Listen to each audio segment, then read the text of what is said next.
The Boston Bruins getting back on track with a successful road trip. Ian McLaren of Locked On Bruins is here to tell us about that, the latest trade rumors, and a lot more, all on this episode of the Locked On NHL podcast.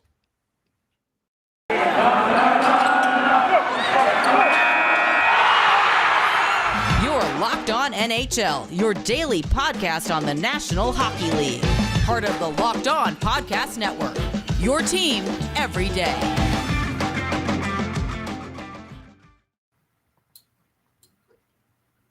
All right, Gil Martin here with you on the Monday edition of the Locked On NHL podcast.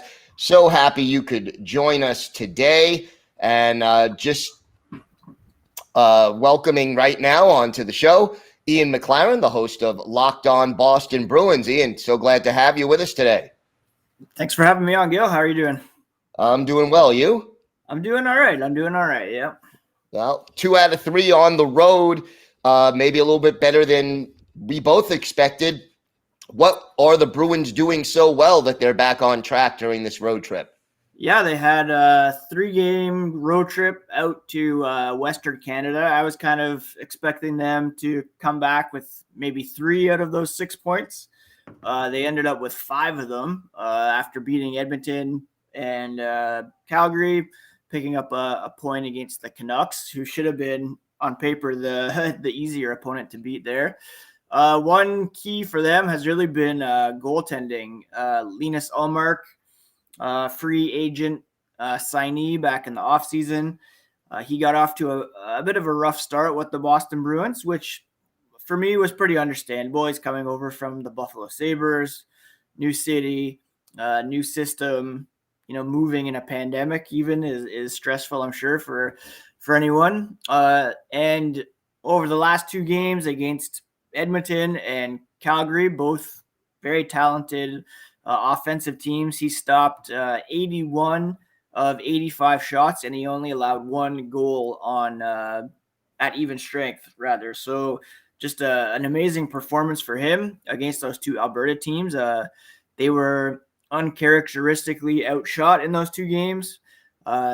Earlier in the season, that would have really been a bad thing. They're rarely outshot, and when they are, they tend to not come out on the right side of things. But in this case, they were outshot by Edmonton and Calgary, but Ullmark really stood tall and helped them get those 2 big wins. So yeah, that was probably the biggest reason why they're coming back to Boston with those points. It's interesting, you look at the numbers, and the 2 goalies, Ullmark and Jeremy Swayman, almost identical won-loss records and almost identical save percentages.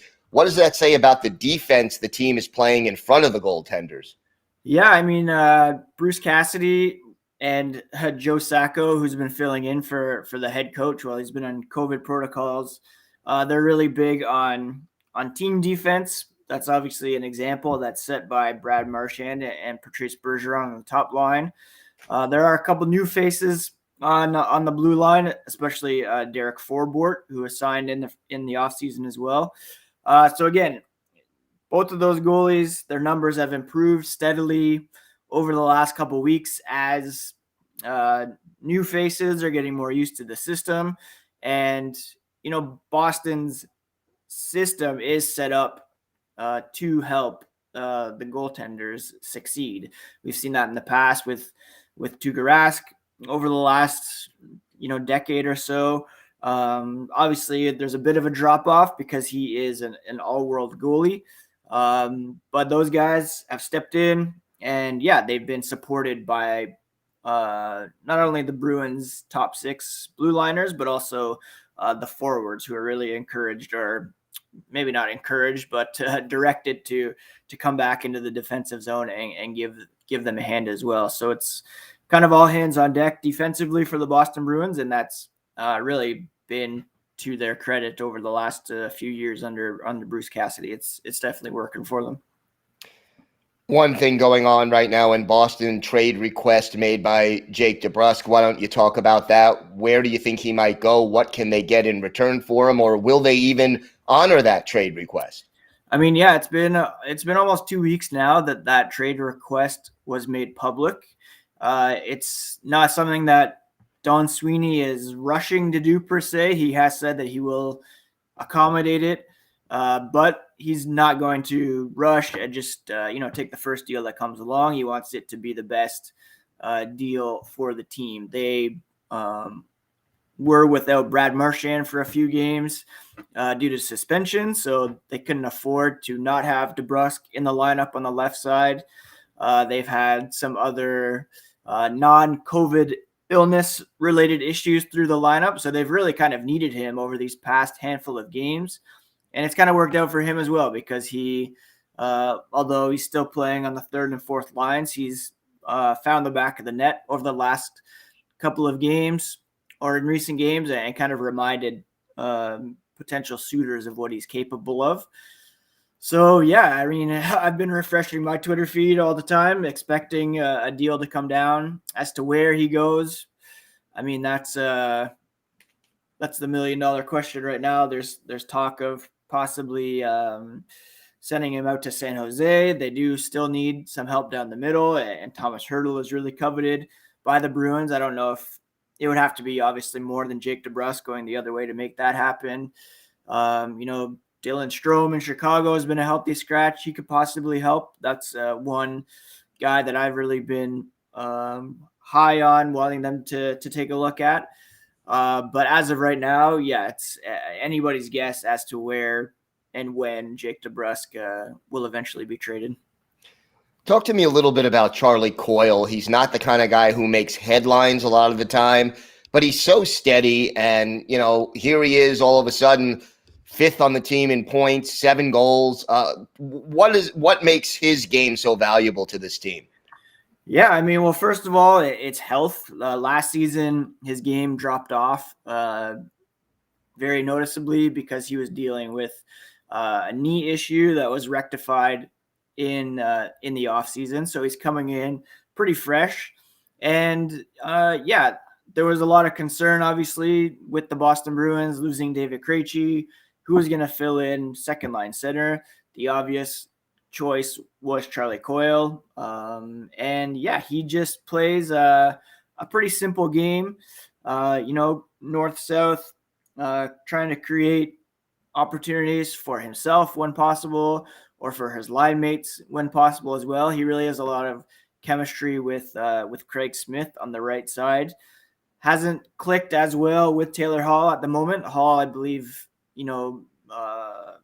has some room for improvement in his game, and maybe not quite a fit there. But if you look at Charlie Coyle, yeah, he's on pace for 24 goals, 24 assists, 48 points over the course of a full 82-game season. Hopefully he can stay healthy.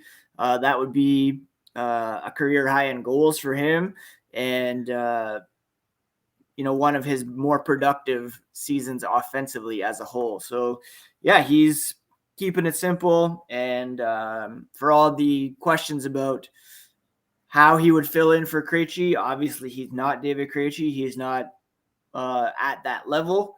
But you don't need that necessarily from a second-line center. Krejci would have been a first-liner on many teams. So, yeah, Coyle's simple game, really effective on the forecheck, responsible defensively, and that's what the Bruins are asking of him, and he's bringing it for sure. We're roughly at the quarter pole of the season.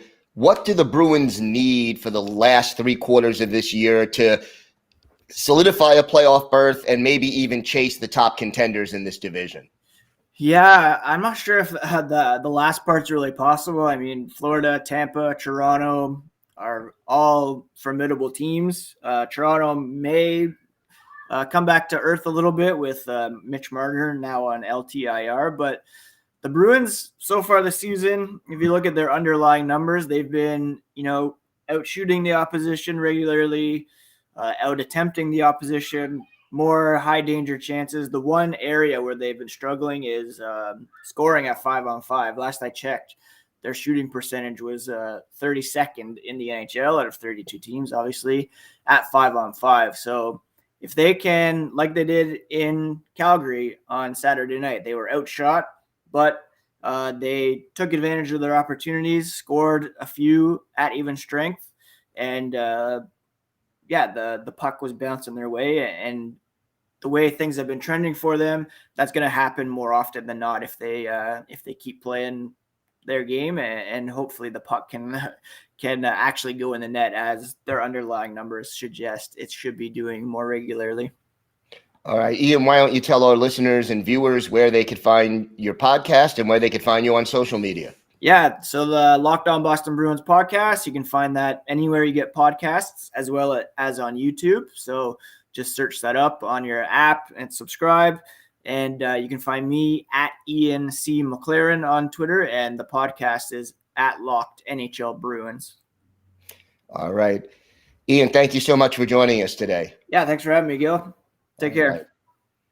Does this sound familiar? You've got one device that lets you catch the game live, another that lets you stream your favorite shows. You're watching sports highlights on your phone, and you've got your neighbor's best friend's login for the good stuff. Well, I want to tell you about a simple way to get all that entertainment you love without the hassle, and a great way to finally get your TV together. It's called DirecTV Stream, and it brings your live TV and on-demand favorites together like never before, so you could watch your favorite sports, movies, and shows all in one place. That means no more juggling remotes and no need to buy another device ever again. And the best part, there's no annual contract. So get rid of the clutter and the confusion and get your TV together with DirecTV Stream. You can learn more at directtv.com.